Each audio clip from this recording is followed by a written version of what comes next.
Electrification of air travel is probably the hardest bit of our CO2 net zero strategy to reach. It's difficult because airplanes require a lot of energy and they require a lot of power, and so this makes the engineering challenges one of the most difficult ones to meet. But engineers love difficult challenges, so we've got a fascinating 10 years ahead. The YASA journey has been a long journey, and obviously we started off in automotive, but right from day one we recognised that the technology had a great fit with the aerospace industry. So I think what I find incredible is watching how the world has changed in that space of time. You've gone from a world that really didn't even see a future in electric cars to seeing that come to life, and now seeing a world where people are really starting to believe that electric aviation is the future as well. One of the great attributes of the YASA technology is it's very compact and very lightweight, so it's got an excellent fit into aerospace application.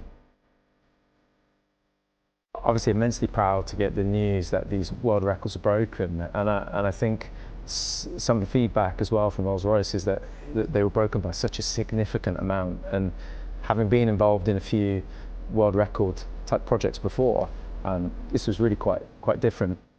The project was a three-party project between Electroflight, Rolls-Royce, and YASA got to collaborate on the project to provide the propulsion system. To break a world record by 132 miles an hour is pretty astonishing. So to get that 345 miles an hour, it was an amazing performance by the team.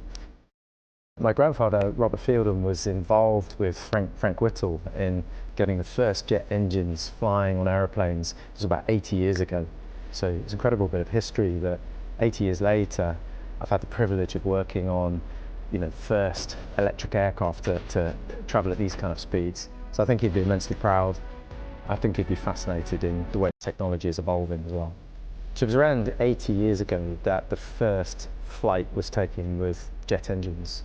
And I think if we scroll forward 80 years, there will be a complete transformation of this industry. My hope for this project is that it really spawns investment and change into the whole industry. The industry requires both time and money to change into zero emissions. I think this project can accelerate that. If we've seen what's happened in automotive in the last 10 years, the pace of change is what is so astonishing. And so I think we're going to see this industry really transformed in the next 10, 20, 30 years. And we're going to see cities becoming greener, cleaner, quieter. Evolitors are going to enable the ability to travel both city to city and country to country in green electric transportation.